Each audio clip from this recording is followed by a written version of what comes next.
Hello students, this is Dr. Vinod and you are watching YouTube channel VSK Easy Physics.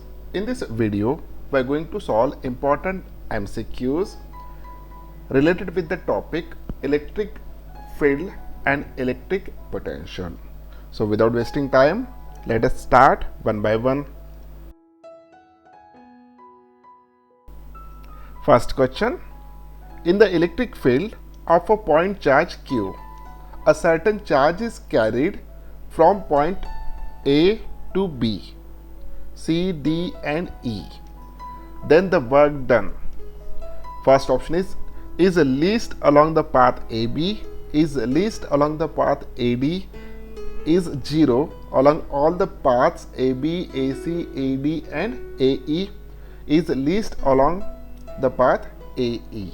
Okay so यहाँ पे देखिए एक charge दिया गया है, इस चार्ज की वजह से उसके सराउंडिंग में इलेक्ट्रिक फील्ड प्रोड्यूस हो रहा है।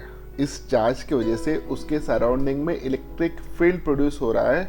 अब इस फील्ड में हमें अगर दूसरा चार्ज एक शिफ्ट करना है फ्रॉम पॉइंट ए से लेके एक तो बी तक या एक से लेके सी तक, ए से लेके डी पॉइंट तक और ए से लेके ई पॉइंट तक। ओके तो ये चार डिफरेंट पाथ्स है।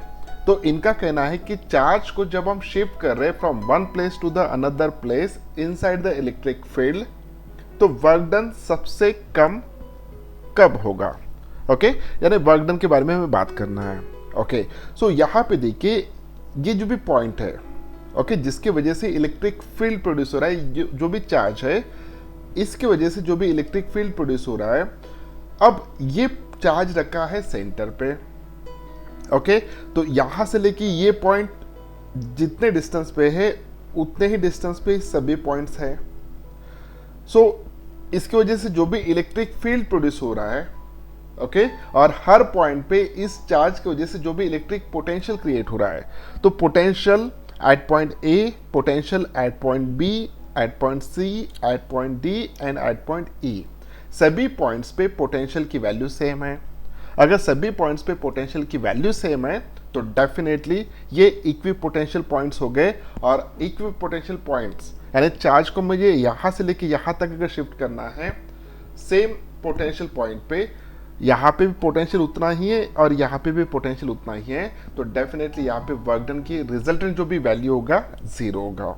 कैसे वो भी देखिएगा। अगर मैं कोई पॉजिटिव चार्ज कंसिडर करता हूँ तो जैसे जैसे पॉजिटिव चार्ज इस इलेक्ट्रिक फील्ड में मैं पास में ला रहा हूँ तो डेफिनेटली यहाँ पे मुझे वर्क करना पड़ेगा एक्सटर्नल, लेकिन जैसे जैसे यहाँ से वो दूर जाएगा तो वर्क डन ऑटोमेटिकली होगा due to the force of repulsion.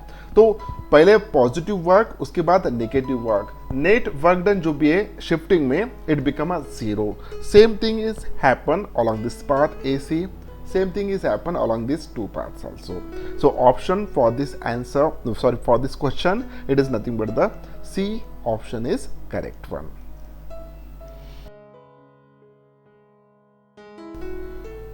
Next question.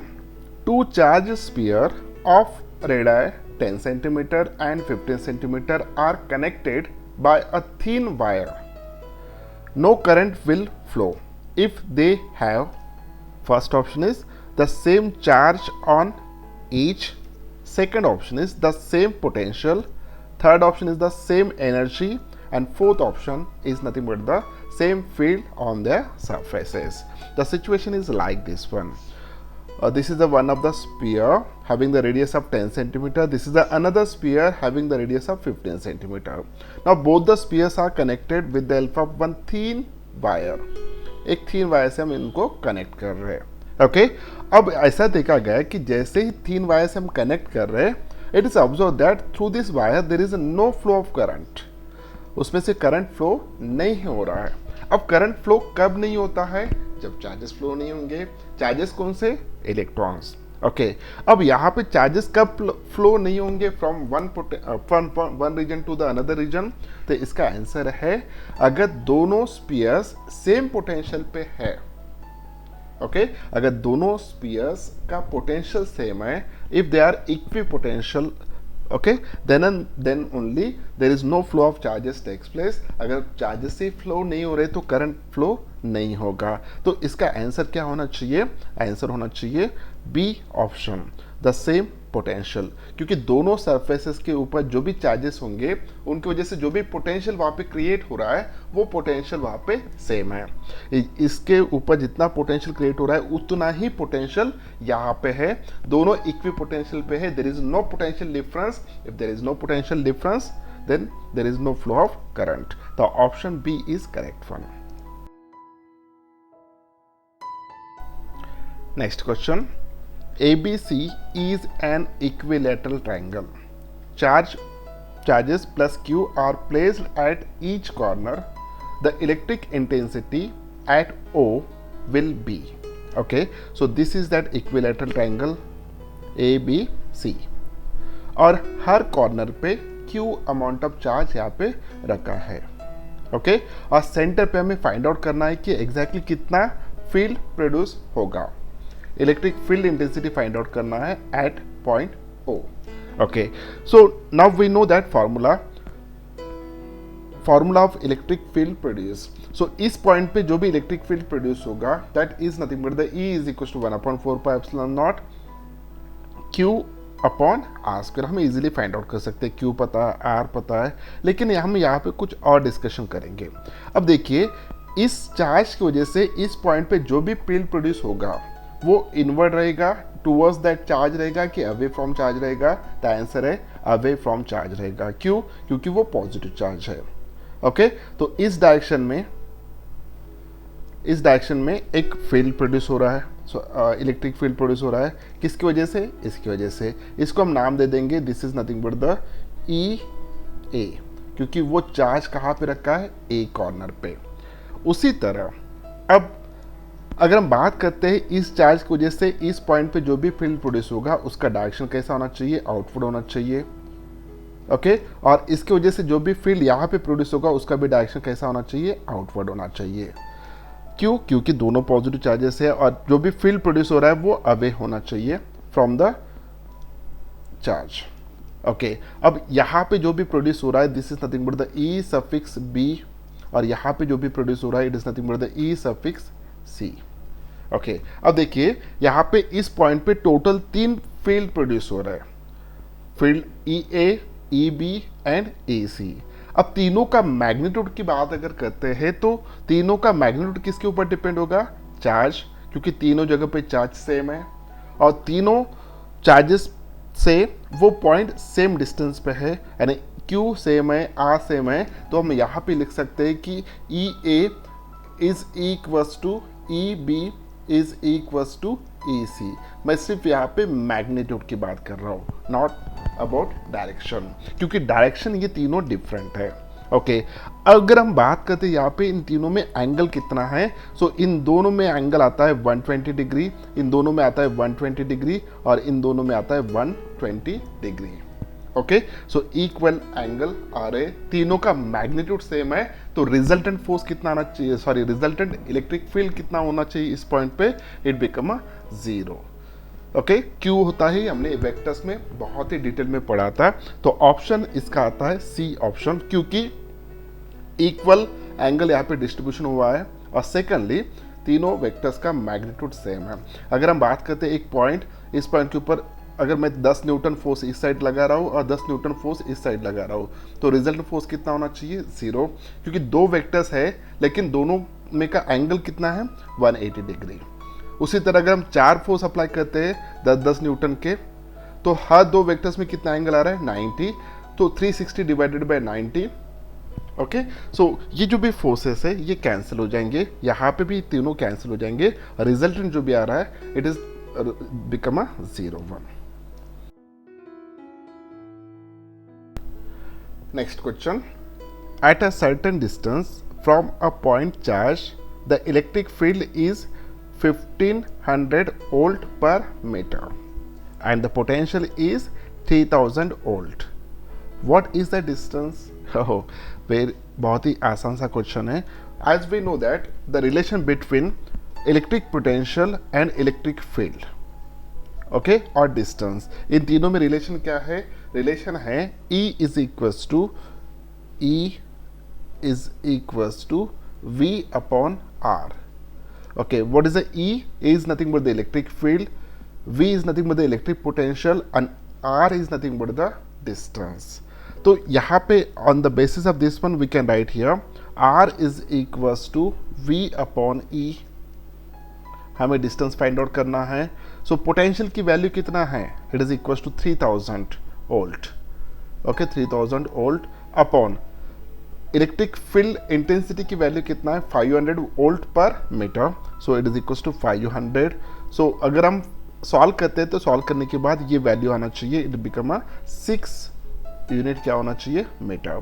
So distance जो भी है it is equals to 6 metre. This is a answer. The option A is correct one.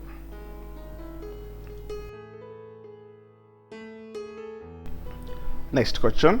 The intensity of the electric field required to keep a water drop of radius 10⁻⁵ centimeter just suspended in air when charged with 1 electron is approximately. Okay, बहुत ही बढ़िया question. यहाँ पे देखिए, यहाँ पे let us imagine that these are the 2 plates. Okay, 2 plates है। ऊपर के प्लेट पे हम पॉजिटिव चार्ज इमेजिन करेंगे, it is connected to positive terminal of the battery, और नीचे ऐसा इमेजिन करके चलिए कि it is connected to the negative terminal of the battery. Okay, so हम कुछ पोटेंशियल डिफरेंस अप्लाई कर रहे हैं। इस पोटेंशियल डिफरेंस के कारण यहाँ पे क्या हो रहा है? यहाँ पे इस रीजन में एक इलेक्ट्रिक फील्ड डेवलप हो रहा है, और जो भी इलेक्ट्रिक फील्ड है it is from the direction positive to negative. Okay, इस डायरेक्शन में इलेक्ट्रिक फील्ड यहाँ पे क्या हो रहा है? डेवलप हो रहा है। अब यहाँ पे जो भी इलेक्ट्रिक फील्ड डेवलप हो रहा है, इसके कारण अगर हम एक लिक्विड का ड्रॉप यानी वाटर ड्रॉप की बात करते हैं, late us imagine that this is the water drop. Okay, अब इस वाटर ड्रॉप के ऊपर अगर हम चार्ज कंसिडर कर रहे हैं -E इतना, ओके, इलेक्ट्रॉन इतना चार्ज कंसिडर कर रहे हैं, तो एक इलेक्ट्रॉन इतना चार्ज है। अब ये यहाँ पे क्या हो रहा है? ये जो भी वाटर ड्रॉप है इसके मास के कारण इसके ऊपर ग्रेविटेशनल फोर्स एक्ट होगा, और वो ग्रेविटेशनल फोर्स का डायरेक्शन कौन सा होना चाहिए? Downward direction. और वो ग्रेविटेशनल फोर्स कितना होता है? m into g, where m is nothing but the mass of that drop and g is nothing but the acceleration due to gravity. Okay, अब ये जो भी वाटर ड्रॉप है इसके ऊपर चार्ज है, कितना है? इतना चार्ज है। तो और वो ऐसे जगह पे है जहाँ पे इलेक्ट्रिक फील्ड डेवलप हो चुका है, तो डेफिनेटली इसके ऊपर इलेक्ट्रोस्टैटिक फोर्स एक्ट होगा, और वो जो भी फोर्स एक्ट हो रहा है वो कौन से डायरेक्शन में हो रहा है? ऊपर के डायरेक्शन में।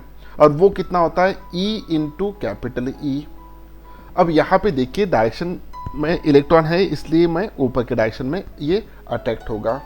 अब यहाँ पे 2 फोर्सेस एक्ट हो रहे हैं, एक ग्रेविटेशनल फोर्स उस लिक्विड ड्रॉप को नीचे खींच रहा है, एक है इलेक्ट्रोस्टैटिक फोर्स उस लिक्विड ड्रॉप को ऊपर खींच रहा है। अब जब दोनों फोर्सेस इक्वल होंगे तब जाके ड्रॉप वहीं पे रहेगा। Okay, the intensity of the electric field required to keep a water drop of radius दिया है just suspended, okay, in air. तो आपको कितना इलेक्ट्रिक फील्ड प्रोड्यूस करना पड़ेगा सो दैट वो वहां पे सस्पेंड रहेगा।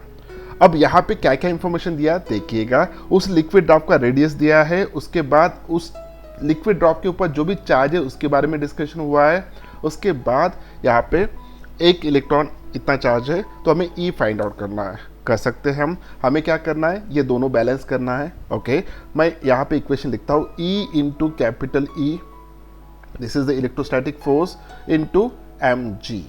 ओके, हमें फाइंड आउट करना है E, therefore E is equals to mg upon small e। Okay, क्या उस लिक्विड ड्रॉप का मास दिया है? क्या नहीं दिया है, लेकिन उसका रेडियस दिया है, और इसके बेसिस पे डेंसिटी हमें पता है, तो हम निकाल सकते हैं। कैसे? यहाँ पे देखिएगा, अगर हम कंसिडर करते हैं डेंसिटी, तो density is equals to mass per unit volume है। सो वॉल्यूम हम क्या लिख सकते हैं? मास अपॉन स्पेरिकल शेप में 4/3 pi r cube. Okay, so m is equals to rho into 4/3 pi R cube होगा, तो मैं यहाँ पे m को रिप्लेस कर देता हूँ। सो m को रिप्लेस कर देंगे हम, it is equals to 4/3 pi R cube, क्योंकि रेडियस पता है, इंटू रो, डेंसिटी भी हमें पता है, वो स्टैंडर्ड वैल्यू है वाटर का। ओके, सो ये होगा m की वैल्यू इंटू जी अपॉन ई। ओके, अब सभी वैल्यूज हमें पता है। पाई की वैल्यू है 4/3, आर की वैल्यू है 10⁻⁵ सेंटीमीटर है। ओके, उसके बाद density is nothing but the 1000 लेंगे, और ये जो भी है एक्सेलरेशन ड्यू टू ग्रेविटी, इसकी वैल्यू हम लेंगे 9.8, और E is equal to 1.6 into 10⁻⁻19 coulomb. जब हम सभी वैल्यू सब्स्टिट्यूट करेंगे, ये वैल्यू आता है 260 न्यूटन पर कूलोम। 260 वैल्यू आ रहा है, 260 न्यूटन पर कूलोम, और इलेक्ट्रिक फील्ड है, ओके, न्यूटन पर कूलोम। तो ये उसका आंसर है। अब यहाँ पे 260 वोल्ट पर सेंटीमीटर भी है, लेकिन ये किसकी वैल्यू है, दिस इज सेंटीमीटर में है। Okay, so this is a correct one, 260 newton per coulomb, option B is correct one. Next question, two equal charges Q are placed at a distance of 2a and a third charge minus twice Q is placed at the midpoint. The potential energy of the system is, okay, there are four options are given. हमें पूरी system का potential energy find out करना है। Okay, so let us imagine that these are the two charges. This one is the first charge, this one is the second charge. Okay, दोनों charges के जो भी values है, these are nothing but the Q and Q. Okay, अब यहाँ पे दोनों में का डिस्टेंस जो भी है, it is equal to twice A. इतना डिस्टेंस दिया है, यहाँ से लेके यहाँ तक डिस्टेंस कितना है, ट्वाइस ए। अब बीच में और एक चार्ज रख रहे हैं जिसकी वैल्यू है minus twice q, okay, at the mid point, और इसकी वैल्यू कितना है, it is equal to minus of twice q. Okay, minus twice q. अब ये पूरा सिस्टम बन गया। अब इस सिस्टम का टोटल पोटेंशियल एनर्जी हमें फाइंड आउट करना है। अगर पोटेंशियल एनर्जी का फॉर्मूला पता होगा आपको, समेशन वाला, तो उस फॉर्मूले के हिसाब से total potential energy it is equals to, okay, तो यहाँ पे कितने पेयर्स बन रहे हैं, 3 पेयर्स बन रहे हैं। So this is the first pair, इन दोनों में का डिस्टेंस कितना है, ए, इन सेकंड पेयर में का डिस्टेंस कितना है, ए, और ये थर्ड पेयर है, इन दोनों में का डिस्टेंस कितना है, twice a. Okay, so potential energy का फॉर्मूला लिख लेते हैं, between this two it is equal to 1/4 pi epsilon naught into q into minus 2q, यानी 2q into minus 2q as it is लिख लेंगे, अपॉन डिस्टेंस कितना है इन दोनों में, a, प्लस ये होगा फर्स्ट पेयर में का पोटेंशियल एनर्जी, सेकंड पेयर में का कितना होगा, 1/4 pi epsilon naught into q minus twice q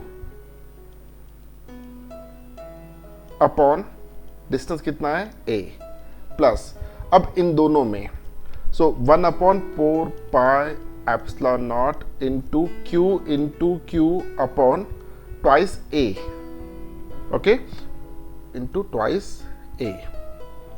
okay, अब देखिए इसमें से क्या कॉमन निकलता है, यहाँ पे 1/4 पाई एप्सिलॉन सभी इसमें है, q² सभी इसमें है, और माइनस, ओके, तो हम इतना यहाँ से कॉमन निकाल लेंगे। अब यहाँ पे अगर माइनस कॉमन निकाल लेते हैं तो यहाँ पे माइनस होगा सिर्फ, okay, so 1/4 pi epsilon naught into q² upon a common निकाल लेता हूँ, ओके, सो ब्रैकेट में यहाँ पे कितना बचा है, -2, ये कितना होगा, plus, it is equal to 1/2, okay, 1/4 pi epsilon naught q square upon a, bracket में देखिए ये -4 होगा, ओके, -4 मल्टीप्लाइड बाई 2 कितना होना चाहिए, -8 प्लस 1 -7/2, ये वैल्यू होगा ब्रैकेट में -7/2। अब जब इसको सॉल्व करेंगे, सॉल्व करने के बाद ये 2 इससे मल्टीप्लाई होना चाहिए, सो -7/8, ओके, इस 4 से हमने 2 को मल्टीप्लाई कर दिया, -7/8 Q square upon pi epsilon naught A. So this is a answer, तो option C is correct one.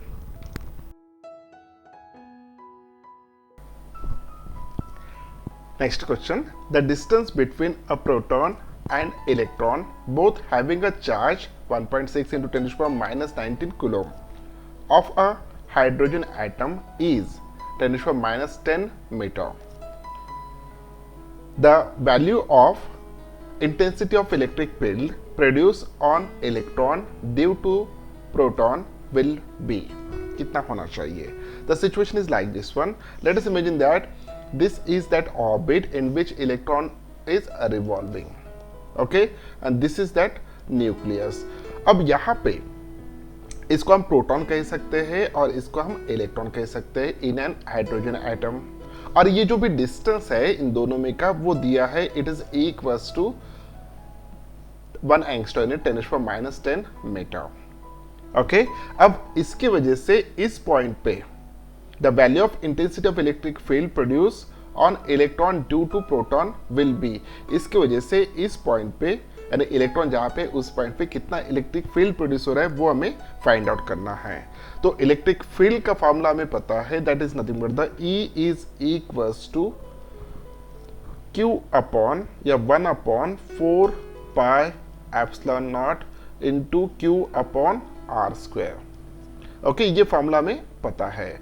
अब यहाँ पे इसकी वैल्यू कितना आता है 1/4 पाई एप्सिलॉन नॉट की, it is equal to 9 into 10⁻9 into charge की वैल्यू दिया है, it is equal to 1.6 into 10⁻⁻19 coulomb, और आर की वैल्यू दिया है 10⁻10 उसका square, it is equal to 10⁻20 हम डायरेक्ट ले लेंगे। अब जब इसको हम सॉल्व करेंगे, सॉल्व करने के बाद ओके, ये -20 है, ऊपर अगर लेके जाते हैं तो ये +20 होगा, और -19 है तो 10 बचेगा, और 10 ये और 10⁻9 ये, सो ये होगा 10⁻10 इंटू 9 इंटू 1.6, ये होगा 14.4, ओके, तो ये होगा 1.44 इंटू 10⁻11, और इलेक्ट्रिक फील्ड है तो newton per coulomb, so this is the answer 1.44 into 10⁻11 newton per coulomb, so option D is correct one.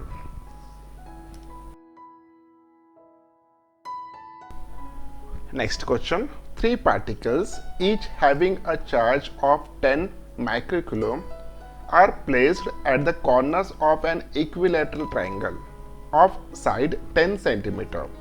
The electrostatic potential energy of the system is, okay, so given that 1/4 pi epsilon is equals to 9 into 10⁻9 newton metre square पर coulomb square. यहाँ पे एक equilateral triangle दिया है, okay, और जिसका side है 10 centimetre, और हर एक कॉर्नर पे कितनी चार्ज रखा है 10 माइक्रोकूलम।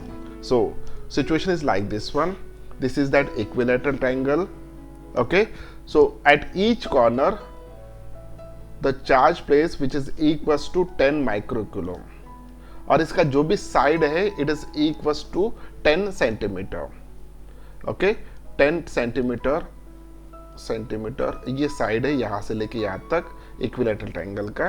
तो यहाँ पे हर एक चार्ज जो भी है वो 10 माइक्रोकूलम है, ये भी 10 माइक्रोकूलम, ये भी 10 माइक्रोकूलम, ओके। तो साइड दोनों में का डिस्टेंस और ये सेम है। अब हमें फाइंड आउट करना है कि पोटेंशियल एनर्जी इस सिस्टम में कितने पार्टिकल्स है, कितने चार्जेस है, 3, okay. So potential energy of the system it is equals to, अब पोटेंशियल एनर्जी यहाँ पे 3 पेयर्स है, ओके हमें 3 टर्म्स लिखना पड़ेगा, first term plus second terms plus third term. लेकिन यहाँ पे थोड़ा देखिएगा, हर एक पेयर का कॉन्फ़िगरेशन सेम है। ये जो भी पेयर है इनमें 2 चार्जेस है, दोनों की वैल्यू 10 माइक्रोकूलम है और दोनों में का डिस्टेंस 10 सेंटीमीटर है। उसी तरह यहाँ पे भी होगा, उसी तरह यहाँ पे भी होगा।